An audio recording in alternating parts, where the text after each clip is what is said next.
Is Disney bad at Star Wars? An analysis. High budget, scrap projects, fan backlash. It's been 12 years since Disney's bought Star Wars, and its galaxy far, far away arguably has too many broken toys. There's an exchange in Star Wars The Force Awakens when Rey and Finn are fleeing from stormtroopers and searching for a way to escape. Rey spots the legendary Millennium Falcon, declares it looks like garbage, and then quickly reconsiders the garbage will do. Increasingly, that's the attitude some fans have about Star Wars' programming, Disney Star Wars' programming. Look, we all know this isn't fantastic anymore, but Star Wars is still Star Wars, and therefore it will do. That is not a sentiment I can completely get behind. To be fair, Disney Star Wars shows and movies remains far from space junk. Their titles typically get glowing reviews from critics and generate box office returns and streaming ratings that other studios would envy, though at a high cost. Prequels. So let's run through Disney Star Wars legacy to date, from The Force Awakens to The Acolyte, and see what conclusions might be drawn, because several aspects of the company's track record admittedly look shaky. A 5-movie franchise that was halted after its box office returns trended the wrong direction. 6 live-action TV shows, just one of which has been a multi-season hit. The Mandalorian. I think that's the only one that's gotten more than one season, other than Andor, which isn't out yet. Andor Season 2. Startling number of projects put into development and then abandoned, like Starships on Bracca and one wildly ambitious role-play hotel that closed after a little more than a year. That was exorbitantly expensive too. It raises a question: is Disney kind of bad at Star Wars? I think they're okay at Star Wars. Or is this a case where a very high bar for success combined with the passionate fandom's gripes tend to obscure what is otherwise a hugely popular and lucrative franchise? After buying Lucasfilms from George Lucas in 2012, Disney relaunched Star Wars as a franchise trilogy in 2015 with director J.J. Abrams' The Force Awakens. The film was an absolute blockbuster, yet surprisingly, and as it turned out, problematically, the studio did not have a firm creative plan for the next 2 films, at least not one that was followed. Now, I have been told and heard that George Lucas didn't have any plans for the prequel trilogy either. I think he had more of an idea of what it looked like, but he was building as he was going. So this isn't really new ground for Star Wars when it comes to not having a planned trilogy. But honestly, the sequels would have benefited from having at least a roadmap and not just winging it, which is what it really looked like they did. Rian Johnson's 2017 sequel, The Last Jedi, took the story in a different direction that many loved and many didn't. Very true. Then Abrams returned with 2019's The Rise of Skywalker and tried to push the narrative closer to his original intentions. Comedians learn in improv class to always say yes and to any idea introduced during the show, no matter how challenging. Studio and Abrams' reaction to The Last Jedi was more like, no, actually, Rey's a nobody. No, she's a Palpatine. The result was a trilogy that's a mishmash of dueling creative visions. Lucas took a similar, I'm making this up as I go approach to his original trilogy, but it's far easier to maintain a saga's cohesion when all the films are led by the same person. That I do agree with. That was really the issue. At that point, obviously, Disney backtracked after the backlash of The Last Jedi when they really should have committed to the original plans for Rise of Skywalker, or maybe even bringing Rian Johnson on for the 3rd film. That movie was just going to be chaos, no matter what, in my opinion. The film's box office also told the story at a time when Disney's Marvel movies kept breaking new ticket sales records. Force made an extraordinary $2 billion worldwide, Jedi dropped sharply to a still huge $1.3 billion, and then Skywalker made $1 billion, which is, still $1 billion. These are incredible numbers for any film, but they were going the wrong way. When the 3rd entry in your trilogy launching a new franchise sells half as many tickets as the first, probably made a wrong turn somewhere. 2019 was really probably the peak for Marvel movies, and then it's just been a rocky road since then. It seems like Star Wars just kind of had a downhill path. Not that it went downhill necessarily, but it had a downhill path with The Force Awakens, which is like, yeah, that's not what you really want or expect out of Star Wars, but it is what it is. Around the same time, the studio experimented with 2 standalone titles. There was 2016's gorgeous looking and compelling, if wildly uneven, Rogue One. I love Rogue One. Earning $1 billion, a film whose reputation has improved since it was released and is being reinforced by Andor, which is also, in terms of like just writing, direction, visual, like just overall quality, the best live action series we have gotten from Disney in Star Wars, in my opinion, but also effect. Just kidding. In 2018's widely panned Solo, which made a disastrous for the franchise $393 million, a film whose reputation has not improved since it was released. I would slightly disagree with that. I have seen enough people go, hey, I gave Solo a shot and I ended up enjoying it. Solo is one of those movies that's not necessarily great, but the general consensus that I see is that it was a fun movie. Now, a good thing to remember is that Solo released, I think, one, it had minimal marketing. Two, it was released right around the time of Infinity War, I think. And so it kind of seems like just the time of release and then the lackluster marketing for it almost seemed like Disney didn't have a lot of confidence and they were gunning for the movie to fail. Solo really isn't a bad movie. I think it's a solid movie. It's a solid movie. And people have been coming around to that movie because they're like, hey, it's not the greatest thing, but I had a lot of fun with it. That doesn't make it like a great movie, but it's a movie, it's entertaining, and that's what people got. So, yeah, I would kind of disagree that the reputation has not improved. I think it has improved a little bit. Both had behind-the-scenes drama and reshoots that saw the original directors being replaced during filming. After Rise of Skywalker, Disney paused making big-screen Star Wars movies altogether, but continued to announce new films in development from top creatives. Big mistake. The list of well-known writers and directors who have come and gone is comically long. Rian Johnson originally enlisted to make a new trilogy. There's like rumors that he's still in to make that trilogy, but I guess it's just a matter of when. He is busy with his Knives Out movies, so that's a thing. David Benioff and Dan Wise also enlisted for a trilogy. They kept taking on a lot of projects. They signed a deal with Netflix, and Disney was like, are you actually going to be able to do what we agree to do, or because it looks like you're filling your plate, biting off more than you can chew. I think that's what the situation was with those two. Also, don't really trust them to be committed after Game of Thrones. Patty Jenkins, Wonder Woman 1984. Colin Trevorrow, he was going to get his own movie. Damon Lindelof, David S. Goyer, Josh Trank, Guillermo del Toro. I'm not familiar with what they were supposed to do or make. Guillermo, a Star Wars movie by Guillermo would be pretty cool. Taika Waititi, I feel like he would have given a pretty fun movie. Something almost like something similar to what Skeleton Crew sounds like it's going to be. Or like The Goonies. Something like 80s and fun. And so I think that's a great fit for Star Wars, honestly. And Marvel chief Kevin Feige. Some of their projects were confidentially announced as movies that were definitely happening until they weren't. There are others that were never revealed publicly. If all this seems rather chaotic for a studio that's famously meticulous, well, yes, it does. Dude, yes. It's just so wild to me how well Disney did with Marvel for those first 10 years, from Iron Man to Endgame, and just how well crafted that entire saga was, that entire storyline. Even if they had some movies that weren't as well received, they had some movies that didn't perform as well at the box office. There was also some drama with, behind the scenes with some of the movies, particularly from what I remember. Edgar Wright was originally slated to make the Ant-Man movies, and then that didn't pan out. And so when Disney buys Lucasfilm, for me, I was confident, and I was like, oh, shoot. Them handling Marvel has any indication, I think Star Wars is in good hands. And it's just been a very rocky road since The Force Awakens. It's just baffling to me how mishandled Star Wars seems to be compared to how Disney handled the Infinity Saga. I think it's clear that there is a lack of vision when it comes to Star Wars and the movies and the stories that they're trying to make. The books seem to be doing pretty fine. The video games are, the only really shining beacon in the video games are the Jedi games. Squadrons was alright, but that was like a AA $40 game that was released. Actually, it was more than alright. It was a good game. I don't want to dog on Kathleen Kennedy, because I'm not one of those people that are like, it's all her fault. Honestly, it seems like Kathleen seems to be building as she goes, when there needs to be a vision. There needs to be leadership in what they're making. Kevin Feige, the head of the Marvel movies, and we see how that went in the first 10 years. Obviously, after that, things changed. Movies were more mixed received from the MCU. I don't know what necessarily happened after Endgame.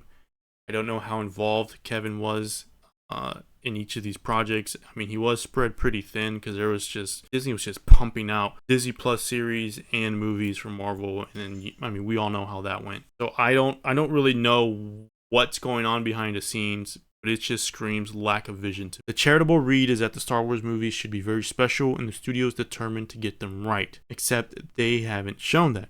A batch of projects are still in the works. James Mangold is developing a Dawn of the Jedi feature, which sounds freaking awesome, and I look forward to that.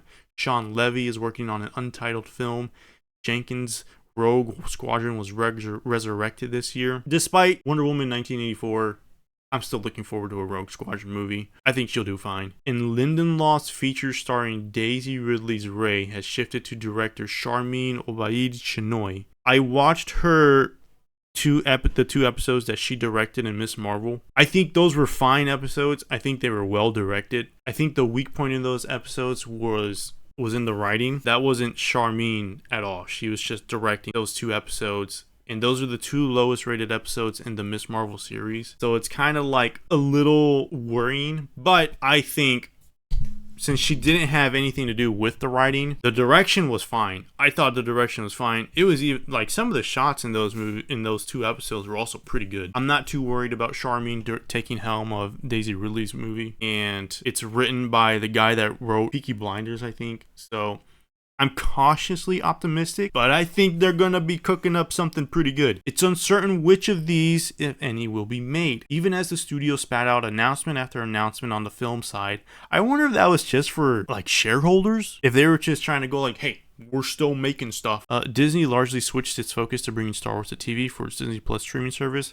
The Mandalorian, the first live action television series from Disney for Star Wars, massive success. But then it pretty quickly, Mandalorian season 2 came out and was also very well received, but it just kind of seemed like things started to fall apart because then we got things like the Book of Boba Fett, got the Obi-Wan Kenobi show, we got the Mandalorian season 3, which I really don't think it's as badly received as people make it out to be. I think it was more of a mixed reception. And then Andor, of course, well received, but didn't do as great as numbers in numbers. Then of course we got the Acolyte, and that was the fandom was just on fire after that. The shows, I can bring you in warm or I can bring you in cold. Once again, Disney came out of the gate incredibly strong with the 2019 debut season of Jon Favreau's The Mandalorian. Nearly single-handedly made Disney Plus an out-of-the-box success, charmed critics and audiences, and was even nominated for an Emmy for Best Drama. I felt like we could have gotten a lot of premium content from Disney on Disney Plus, and it seemed like we were getting some pretty decent stuff at the beginning. And then it just quickly went downhill. Like they were just trying to shovel as much content as they could onto that streaming platform, and then they're paying for it now because they prioritized quality or quantity over quality. It's easy to forget this show was considered a big gamble at the time, given Favreau also launched the MCU with 2008's Iron Man. He deserves to be honored at one of those medal ceremonies on Yavin.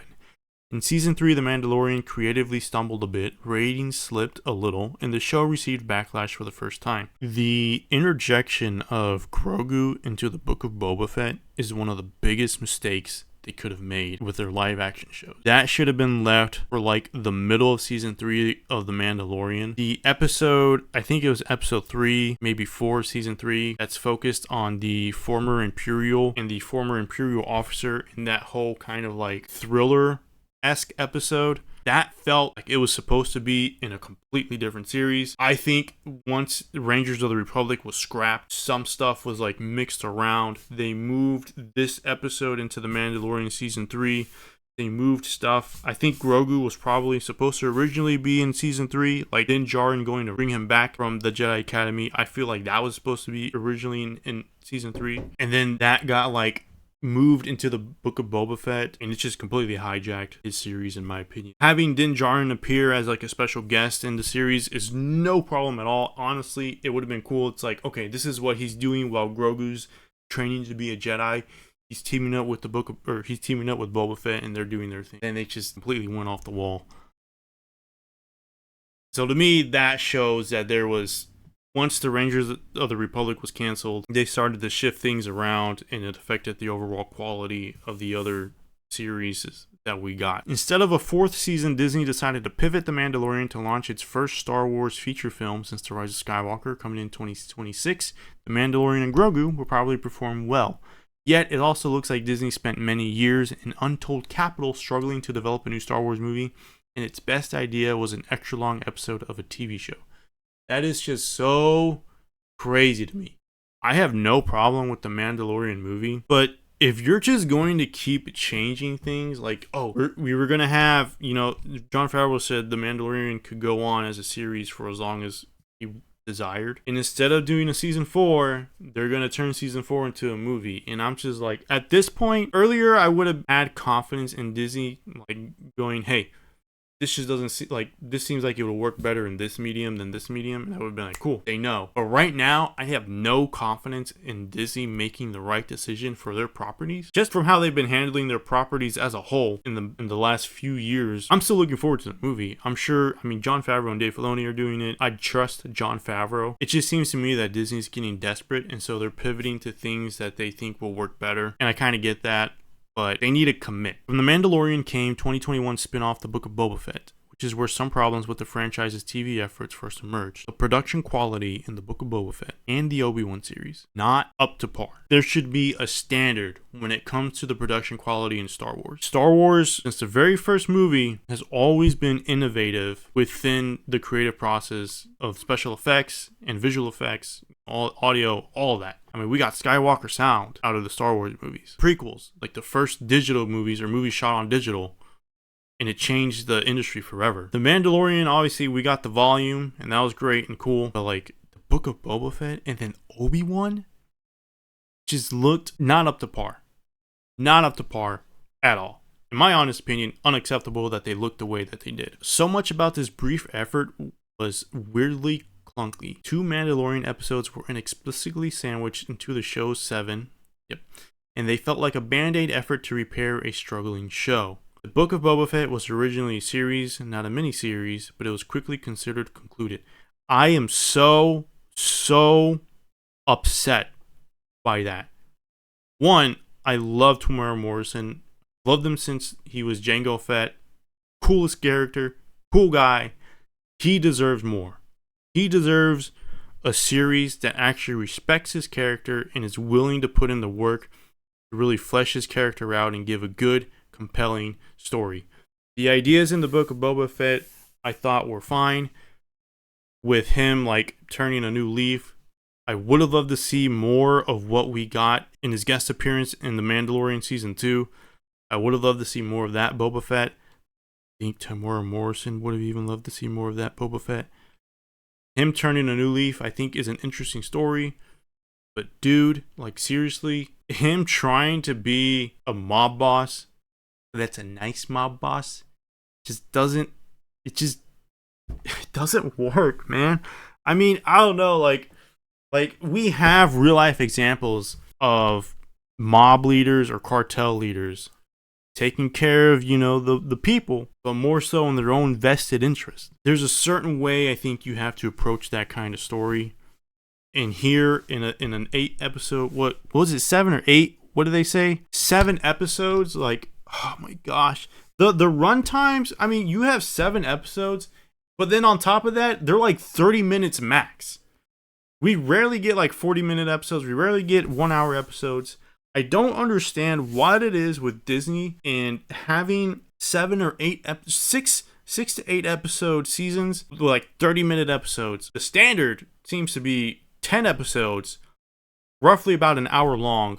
At minimum, they're like 45 minutes. But we're not getting that. We're getting like 6 hours of bloat.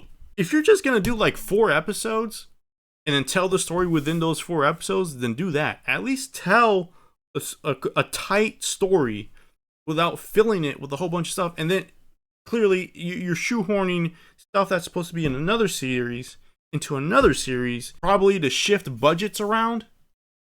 It's just, oh my gosh, dude. The Book of Boba Fett deserved another season. Despite how I felt about the first series, despite how I felt about the decisions that they made with the story and the character, and then and the stuff that they did with bringing in Grogu and the Mandalorian, I really think they should have done a second season. There's more story to tell with Boba Fett, man.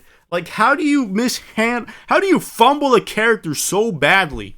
A character that is just the epitome of the rule of cool. Very little backstory other than what the arcs that we've seen in the Clone Wars series. But other than that, when it comes to live action, there's not a whole lot with Boba Fett. You pretty much have a free slate to work on this character and you fumble it. And then the same thing with Obi-Wan, man.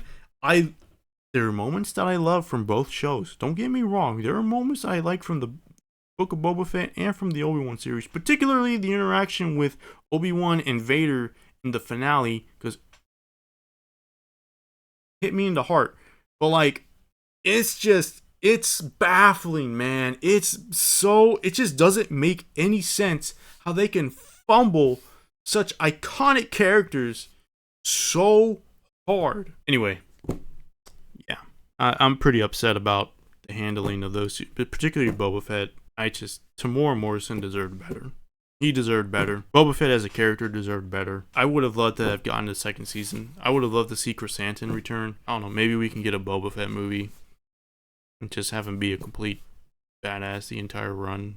But I don't know. There have been 4 new shows since 2022's Obi-Wan Kenobi series from showrunner director Deborah Chow. I liked the episodes she directed in The Mandalorian, but the Kenobi series just didn't hit the mark for me. Fans were excited to see Ewan McGregor reprise his role as Obi-Wan and Hayden Christensen return as Darth Vader. The show was likable enough despite some weak sequences and a winner in the ratings. I would have loved to see, this would have been complete fan service, but I would have loved to see Cody reunite with Kenobi on Tatooine, and then that's where we see his death. I know that would have been complete fan service to just figure out a way to reunite Kenobi and Cody. And then there's some reconciliation there, I think would have been really cool. And then to have Cody die off, like, saving his master, or his former master, or whatever, or general, I mean, would have just tied the bow pretty nicely on his storyline. And then that would have explained just kind of where he's at when it comes to the Bad Batch and whatever other series they're going. I don't even know if they're going to do another animated series within that timeline, and with clones they might be just moving on from that entirely, which I get, but I think that would have been cool. I know a lot of people probably wouldn't like that, and they'd be like, no, it's, you're shoehorning him in, but it is what it is. Obi-Wan Kenobi opened at 1.3 billion minutes of viewing according to Nielsen, even bigger than Mando Season 3's opening of 823 million, and concluded with a strong 860 million for its finale. Obi-Wan Kenobi was a limited series, however, and there are no current plans for more episodes. I know Ewan is like, he wants another season. I just don't see what they're gonna do. They had one shot to make that initial season like really great. It wasn't, and I just don't know what other story there is to tell, honestly, at this point. So love Ewan. I want to root for you, man, but I just don't see what we could do in season 2. 2022's Andor from Rogue One fixer Tony Gilroy, who returned to make a prequel series to the film he swooped in to rescue midway through production. Andor was a grown-up Star Wars title that felt grounded in heavily used practical effects and on-location filming, instead of the LED volume wall technology used by the other shows for their backgrounds, which sometimes makes them look like blurry stage plays. A fantastic decision. Andor is like, when it comes to quality storytelling, Andor just screams, this is the standard. This is what I expect. I don't need like a super serious drama in every series. When it comes to Star Wars, I expect the series to look, or I expect it to look this good. I don't expect the writing to always be at that height, but I think we should shoot for that. Star Wars has never really had strong writing or strong dialogue. I think it's fair to not expect something as high as quality in writing with Andor in every series, but I think it's good to kind of aim for that at least. The show was also massively expensive, with a budget estimated to be as high as $250 million for 12 episodes. Wow. That is $20 million more than The Acolyte's 8 episodes. Critics and its fans loved the result, however, and Andor was Emmy nominated for Best Drama Series at 96% on Rotten Tomatoes. Well deserved. Andor is actually the best reviewed live-action Star Wars show or movie. Andor's ratings did not fully reflect this esteem. It opened with 624 million minutes before falling into the 400 million range for subsequent weeks, then jumping back to 674 million for its finale. There will be a second season in 2025 to conclude the story. Gilroy originally pitched the show as 5 seasons and has said it was his decision to shorten the project.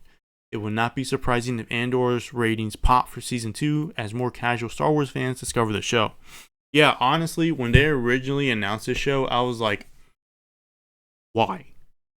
What? Andor? Like, what is there to do here? And I was very pleasantly surprised with the first season and how it turned out, and I was like, holy crap, this is fantastic. 2023 is Ahsoka from the Clone Wars mastermind and Mandalorian co-chief Dave Filoni. Now, in the live-action driver's seat for the first time, the show received positive reviews, 86% on Rotten Tomatoes, and a somewhat mixed reaction from fans. That is very accurate. Ahsoka's premiere ratings were comparable to the Mandalorian season 3 opener, 829 million minutes. Then it declined to average around 570 million minutes for the rest of its run. Second season was announced as in development in January, and sources say that the new season will go into production next year. I liked Ahsoka. I know Dave's been getting a lot of criticism lately for using a lot of nostalgia and characters from Clone Wars or Rebels, having them reoccur in everything he works on. And I get that, right? It seems like that kind of takes priority over the story sometimes. Serve the story above all else, in my opinion. I think that's really what you need to do. Obviously, a lot of fans, we love Hayden. People wanted to see, him interact with Ahsoka in some manner. And we got exactly that in episode 5, I think it was, of Ahsoka. Dude, just an absolute thrill to see that and experience that. I think Dave needs someone in the writer's room with him to help tighten up the story. We didn't have a whole lot going on. It almost felt like The Hobbit, where it should have been one movie, but WB wanted another trilogy, and they wanted to recreate the success that the original Lord of the Rings trilogy had. So they extended, they stretched out The Hobbit, a single novel, into 3 movies instead of keeping it to one 2 or 3 hour movie. And I feel like that was kind of Ahsoka. You have something that probably could have just been a movie, or you could have packed more into the season than what we got, but instead they stretched out this journey across 6 or 8 episodes, and you kind of get quite a bit of idle time within the show too. Something I hope they clean up in the second season. 2024 is The Acolyte from creator Leslie Headland. The series was set 100 years before The Phantom Menace and had franchise's most diverse cast along with several female leads. New York Times revealed the 8-episode series cost $180 million, only $10 million less than Dune Part 2.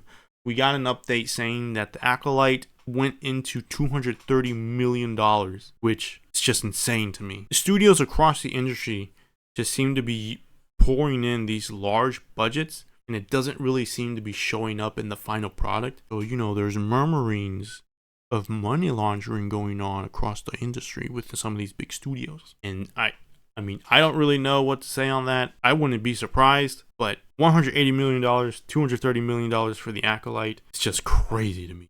It is insane that it looks the way it looks. There are some shots in The Acolyte that look fantastic. Some of the establishing shots in The Acolyte look fantastic. But then there's some shots, there's some shots in the, I forget the planet's name, the Jedi Temple with Torben. Some of the shots of I feel like I'm looking at a camera that's on set, like a security camera that's just in 4K resolution that's on a set.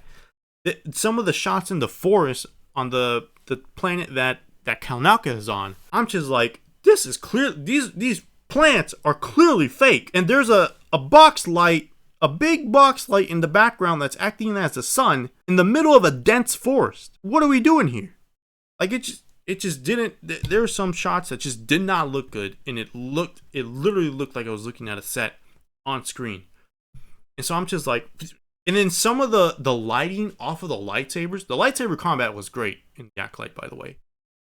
In the final episode, in the finale between Soul and Chimere, it looked like the lighting off the sabers were dimmed. They didn't look vibrant like we have seen in the prequels and some of the other shows. They looked like plastic sticks that illuminated instead of a beam of energy. I was just like, how does that pass through post-production? Whatever. The Acolyte received largely positive critic reviews, 78% on Rotten Tomatoes, and sparking a raging culture war.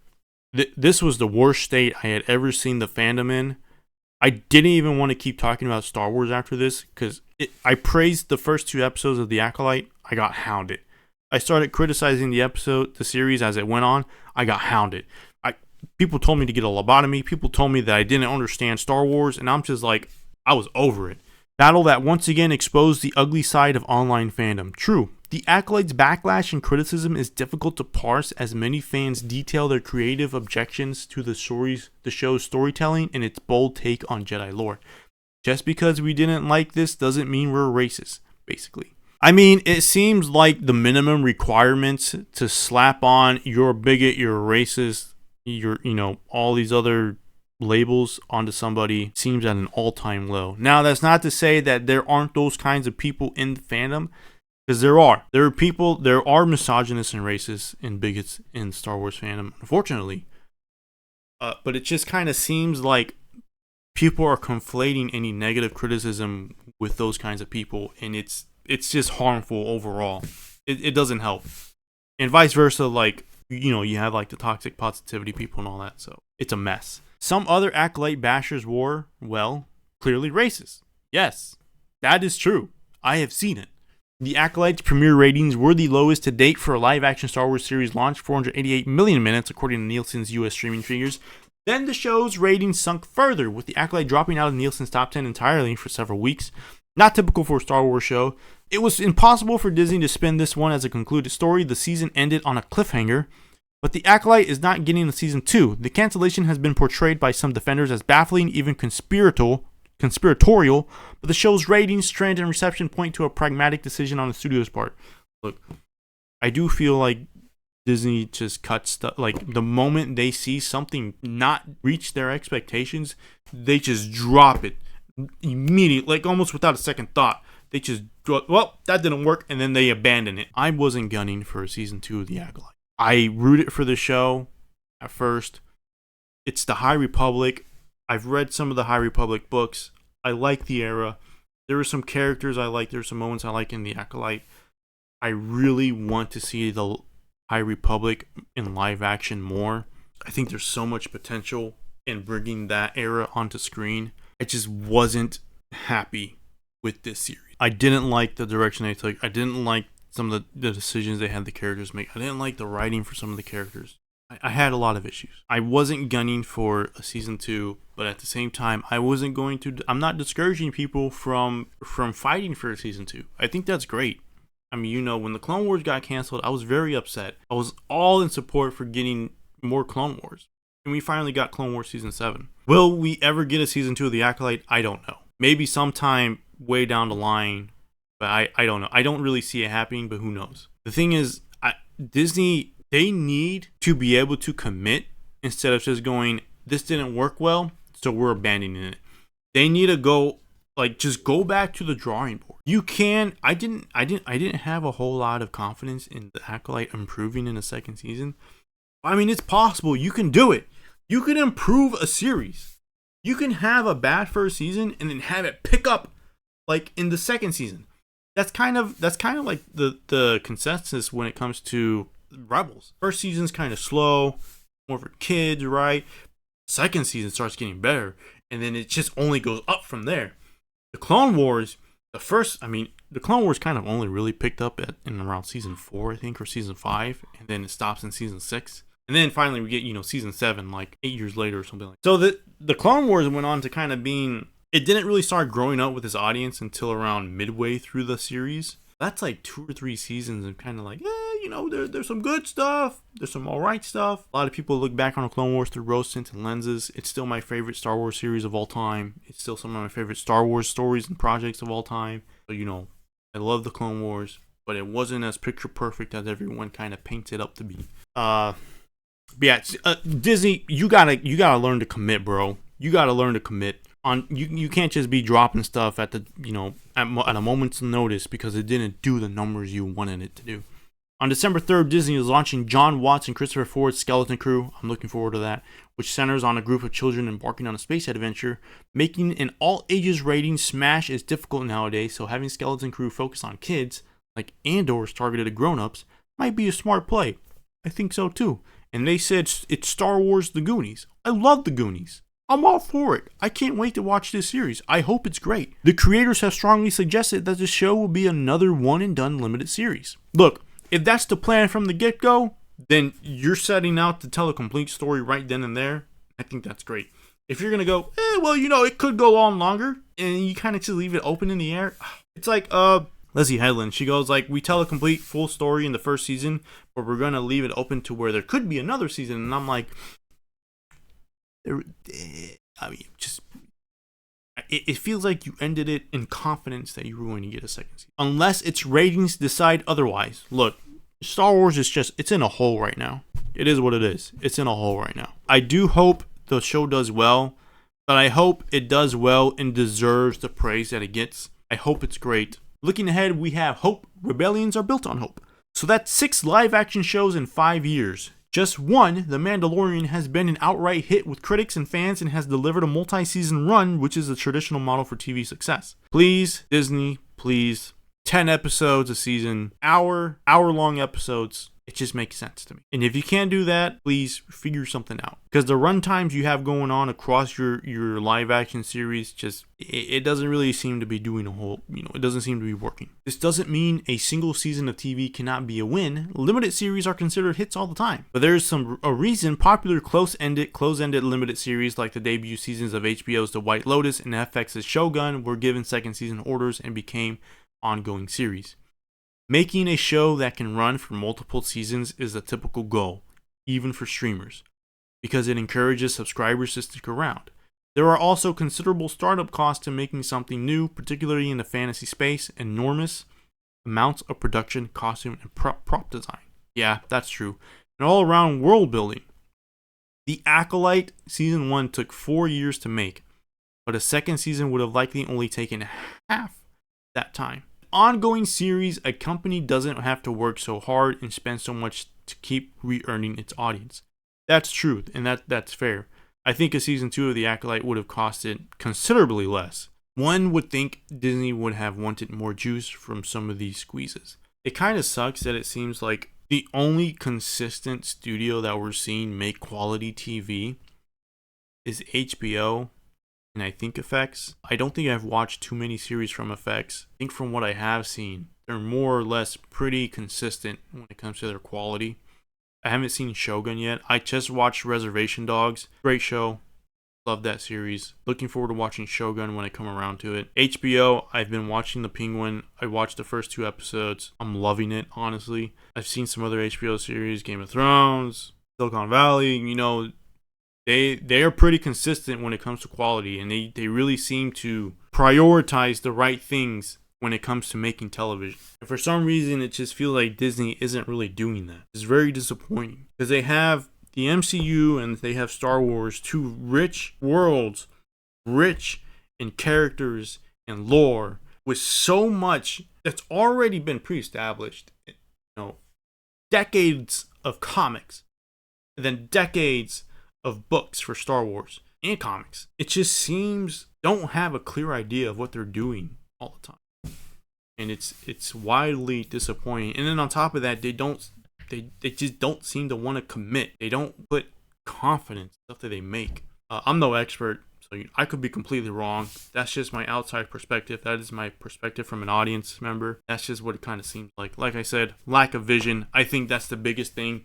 I think that's the big issue that's going on at Lucasfilm. I could be wrong, again. I just really think it's a lack of vision. Because what is left for Disney Plus after Skeleton Crew, the final season of Andor, and a second season of Ahsoka? In 2020, Disney bullishly announced 10 new Star Wars shows at an investor event. Figured, yeah, those announcements were for shareholders. Heralding a glorious new era of Star Wars TV. Those entries include Lando, now being redeveloped by star Donald Glover and his brother Steven into a film. I have confidence in that, as long as Disney doesn't go meddling. And Rangers of the New Republic, scrapped for reasons. Yeah, we know why. The prospect of being left with a single ongoing live-action Star Wars show after Andor concludes surely wasn't the company's hope coming out of that announcement. Hanging over all this is the increasing suspicion that the company may have wrung out the rag, creatively speaking, on storylines culled from Lucas's original trilogy and his prequels. Even the Acolyte's haters should give the show credit for telling a story that's far removed from the Skywalker saga as the Skeleton Crew. I agree. Like I said, I want to see the High Republic on screen. I want to see it in live action. I think there's a lot of potential in that era. I really hope we do get more. I really hope this doesn't put Disney off from bringing the High Republic into live action on screen. Whether it's on a movie, whether it's through television, I want to see more of the High Republic. I expect better. This isn't entirely Disney's fault, but it's one of the challenges moving forward. How do you make Star Wars feel fresh and new while still feeling like Star Wars and not like, say, Rebel Moon? Well, in that regard, I think you look back on the things that are now considered legends. They weren't all perfect. There was some pretty bad stuff. Let's not lie. All right, but I think when you look back at Legends and you look at the things that people talk about most, like Timothy Zahn's Thrawn trilogy, the Clone Wars micro series, a lot of the games like The Force Unleashed, Battlefront, Knights of the Old Republic, that's when a lot of people want. Right now, I don't have confidence in Disney being able to do the Old Republic right unless they just straight up adapt like the games into a series and they stick closely to the stories in those games. I think if Disney wants to take that first step towards making Star Wars feel fresh, new, and exciting again, I think they need to kind of go back and look at all the stories that were being told in Legends, look at what was well received, look at the things that are talked about all the time to this day. It's been 20 years for some of these, even more for some other stories in Legends. So drawing from that, drawing from previous lore, and I'm not saying you have to do one-one adaptations. I think just drawing from that and seeing what worked, and then applying what worked in Legends to your current vision, I think that'll really set you up for some success. I do want to make a video on my ideas on what Disney should do when it comes to making Star Wars and where they should go from here. I mean, look, I'm just a nobody. I'm not like, I don't have any experience in the industry. I probably will have no idea what I'm talking about, but I kind of just want to share those ideas and share what I think they should do. Not from like any sort of entitled or I know what's best, not coming from that angle, but just like, hey, I want to see Star Wars be its best. I think this would help. If you want to see that video, let me know. The company has enjoyed more consistent results on the animated side, which has been largely championed by Filoni. Shows such as Rebels 2014, The Bad Batch 2021, I think he was probably involved in the first season, but after that, I mean, it was just, I don't think he was as involved. So I don't want to give Filoni too much of the credit for The Bad Batch, but I think the most he was involved in was in that first season. Visions 2021 and Tales of the Jedi 2020 were critically acclaimed and well liked by fans. Visions and Rebels have the highest Rotten Tomato scores from Star Wars content, tied at 90%. That's pretty great. I did like the first volume of Visions. Didn't really care for the second one, to be honest. But the first season of Visions was it had some pretty cool stuff. Another title, Resistance, which I haven't watched, received about 1/3 of the Nielsen viewership of Rebels. I mean, dude, the animation style of Resistance is just kind of like jarring. It ended after 2 seasons with its creators saying that the story was simply finished. And what about Disney Plus subscriptions? Aren't subscriptions the real coin of the realm here? Disney Plus took off like a rocket in 2019, steadily climbed to peak in the fourth quarter of 2022 with 164 million subs worldwide, and then started dropping for the first time to currently settle around 153 million. Lucasfilm president Kathleen Kennedy, who has produced some of the most beloved and iconic movies in cinema history, E.T., in addition to successfully relaunching Star Wars in cinemas with Force and trailblazing into TV with Mando, has overseen the Star Wars franchise since 2012. Any mention of Kennedy amid a look at the Star Wars track record cannot be separated from the fact that she has been the target of hateful and ugly fandom attack. This is true. South Park also piled on by mocking her in a recent episode. Still, Kennedy shouldn't be considered immune from criticism, and one thing recent political headlines have shown is the myth of only I can do it leadership. I agree with this. Look, I'm not going to bash on Kennedy. I think because of her, we've gotten some good things. Because of her, we've gotten some not so good things. Her contract does end at the end of the year, 2024. Now, they did say I think she would still be leading Lucasfilm into the second quarter of 2025. I guess just they'll probably treat that as a sort of transitional period of leadership. Because I really don't think they're going to renew her contract. She might not even want to renew it. But I mean, I don't know. That's just speculation right there. I do think it's time for new leadership at Lucasfilm. Kathleen, she had her shot. She had her run. What we've gotten just hasn't been too impressive across the board. So I think it's time for a new leadership. And I hope we get someone that has a clear vision for this franchise and someone that will line up the right people to bring these stories to life and really bring Star Wars to the place that it deserves. And it deserves a little more than what we've gotten, a little more than what it's gotten. Some of the series and projects that have been released under Kathleen's leadership. That being said, I love Star Wars. I'll be checking out just about everything. I may not like everything, and that's fine. I will always root for Star Wars. And if there's something I don't like, then I'll just leave it alone. But I'll always root for Star Wars being better and putting out better stuff because I love it that much. On the parks front, the company doesn't publicly release its attendance numbers for each land, so it's tough to clock exactly how Star Wars Land Galaxy's Edge is faring at Disneylands across the planet. The company's third quarter investor report stated the attraction remains one of the most popular in the park and ranked one in guest satisfaction. They also sold 1.2 million lightsabers. That's a lot of dough. 1.2, and I'm one of those 1.2. I bought Vader's lightsaber hilt at Doc Ondar's. Yeah, look, I've been to Galaxy's Edge a few times. It's pretty awesome. It's pretty cool. Rise of the Resistance, Smuggler's Run, it's pretty cool. I love being there. Seeing the Falcon just right there in front of you is, oh my gosh, it's really cool. Yeah, I gotta say, Galaxy's Edge is pretty sweet. I would literally go there and just hang out, just hang around Galaxy's Edge, because it's just, oh man. But in 2023, the company's infamous Star Wars interactive hotel experience, you know what? The stealth gold mine of the franchise remains merchandising, of course, as always, where George made most of his money. During a presentation in March to fight an activist investor who accused the company of overspending, Disney also revealed Lucasfilm has generated nearly $12 billion in total revenue on its $4 billion investment. There's so much stuffed into this fuzzy umbrella number, however, including non-Star Wars titles and a projected future returns, and also so much left out, like the cost of everything.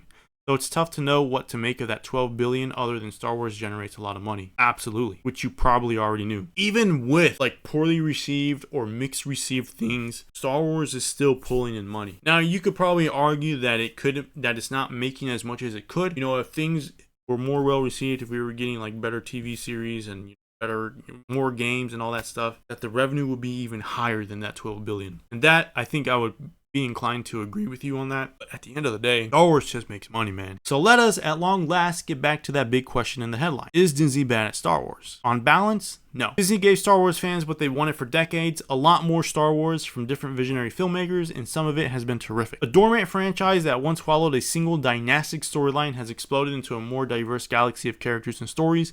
Even the oft-maligned sequel trilogy has sequences within each film that are inarguably stunning. For all its narrative flaws, The Rise of Skywalker's farewell scene between Han and Kylo is as moving as anything in the canon. That was a pretty good scene. And shows like The Mandalorian, Andor, and Rebels clear even the highest bar as a hardcore fan might reasonably set. I will always vouch for Rebels. I don't care what people say. Well, kids, the animation, boo. Bro, Rebels has some of the peak of peaks Star Wars. Love Rebels. Love it. That is it. I'm not going to get into it. Love Rebels. Where was I? A lot of the online uproar is a sign audiences are at least still very engaged and care about this franchise. Yeah. Dude, look, say what you will about Star Wars fans. There's a lot of toxicity in this fandom. It is crazy.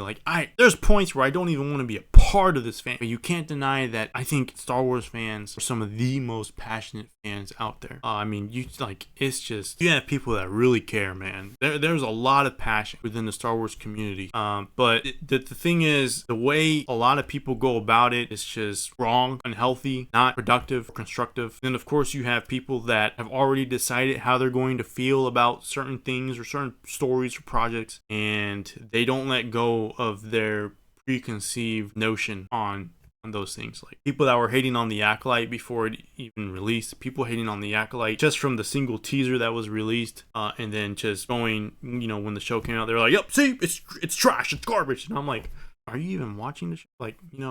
But still, at the end of the day, Star Wars fans are very passionate. But here's another question. Could Disney be better at Star Wars? Clearly, yes. Yeah, I mean, we've seen what they can do. We've seen what Disney is capable of, not just within Star Wars, but and I'm probably going to keep going back to this, the Infinity Saga and the MCU. We know what they can do. We know what Disney is capable of. The company's live-action movies and TV efforts, on average, could and should be better. In 2018, Disney CEO Bob Iger admitted the company made a mistake with Star Wars, making movies a little too much too fast. Yeah, that was in his memoir, I think, right? After Iger temporarily left the company in 2020, Disney/Lucasfilm arguably made the same error again on the TV side. Lack of vision. All it is. Well, not really. That's not all it is, but that's I think the fundamental mistake here. A lack of vision. Lucas famously instructed his actors to be faster and more intense, but that doesn't typically work as a franchise strategy, as Marvel has discovered as well. It's unclear if Star Wars requires more order or less, more empire-like corporate oversight, no, or more rebellion-like creative chaos. I think corporate oversight is what kind of impacted the Kenobi series, but it's long seemed like there's somehow too much of both, which has resulted in a master plan that's constantly being rewritten, and content that sometimes feels undercooked and clunky. It's not the fault of fans that they increasingly have a bad feeling about this. Any criticism from the sidelines, however, should be tempered with one final point. Making a successful Star Wars project is really hard. Marvel movies, with their iconic stable of heroes who can be portrayed by different actors, are arguably easier. Lucas created this thing and made 6 live-action Star Wars films over several decades, and his first 2 were widely considered excellent by critics and fans alike. Many younger fans adore his prequels. Me, though they were not very much loved by critics. This is also what makes making more content so tempting.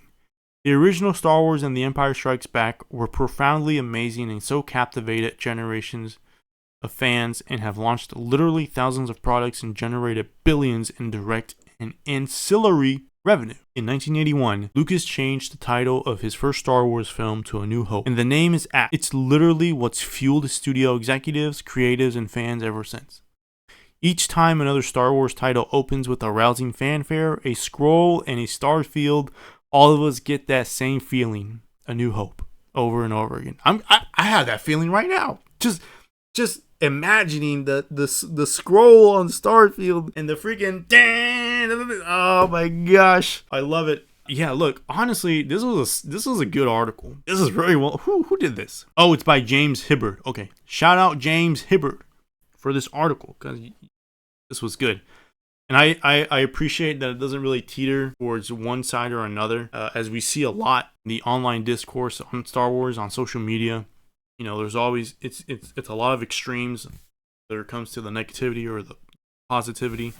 I appreciate that James here kind of just took an unbiased approach and just laid out the facts. And yeah, look, at the end of the day, I love Star Wars. I want to see Star Wars be the best that it can be. Of course, I don't always expect, perfect or perfection. I don't even expect perfection. I expect care and thoughtfulness and intent put into these different shows and movies and just anything. Any story that Disney is going to tell in Star Wars, I want care, intent, and I want something that's well crafted. So anything that comes out, if I have an issue with it, I will say so. I will say what my problems are. But I also don't want to linger on those things. I do want to focus more on the things that I do enjoy. I think it's necessary and great to share those criticisms, but I think there also needs to be respect and tact when it comes to sharing those criticisms, because often than not, you come in swinging with your opinions, people are going to swing back, like instinctually, or impulsively. What we need to do as a community and as a fandom, I think, is change the way that we talk about Star Wars. It's great to have issues with stuff. It's great to praise stuff. We can't be coming at each other when it comes to our opinions. We can't be, jumping the gun, just like assuming things about other people, or just when it comes to the show. I mean, the stuff that's being made. The Acolyte, man, it was just, people were just like anything they could scrape up and go, see, this is why this is terrible. Of course it's terrible. I forget, Charlie Bennett, like people were hounding that guy, like mixing up the names and stuff. I'm like relax, man. How is his character, how is he portraying his character? I like Yord. I think Charlie Bennett did a great job as Yord.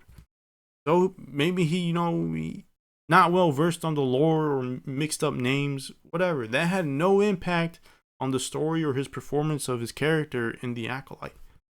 You gotta cut some slack on some of these things. You can't just expect like this very structured perfection when it comes to everything that's being made. Star Wars has never been perfect. Star Wars, it's had clunky dialogue, especially in the prequels. It's, in the words of Han Solo, this ain't that kind of movie, kid. It's just, That's not to say that Star Wars can't be great. That's not to say that Star Wars can't have high quality things. We've had that with Andor and The Mandalorian season 1 and 2. We've also had stuff like the prequels. Alright? Those were not well received. And to be honest, they're not. I love those movies. They're my favorite. But they're not the greatest. I could go into a whole other, video on the prequels, but we need to change how we talk about these things. We need to change how we talk about Star Wars. I think if we want Disney to listen to us and actually hear us out, and we want to change within the fandom, I think we need to change how we treat each other, change how we talk about these things, and have a little bit more respect and tact in terms of our online discourse. That feels like it's a lot to ask now. But yeah, so that's a great article. Those are kind of my thoughts. Again, I do want to make a video on what I think, how I think Disney should be approaching Star Wars and what I think they can do. So if you're interested in that sort of thing, feel free to subscribe. I want to hear your thoughts on this and the state of Star Wars, and just your thoughts in general on this article and the things related to that, like the fandom, the state of the fandom, again, the state of Star Wars. Maybe what route you think Disney should be taking when it comes to Star Wars. Thoughts on other projects, overall quality of the different things that Disney has brought to us, with the movies and the shows, even the games and the books, the graphic novels, whatever. I'd love to hear your thoughts. I'd love to talk with you all in the comment section. If some of you have even stuck around this long. So appreciate you guys. May the Force be with you, and I'll catch you in the next video.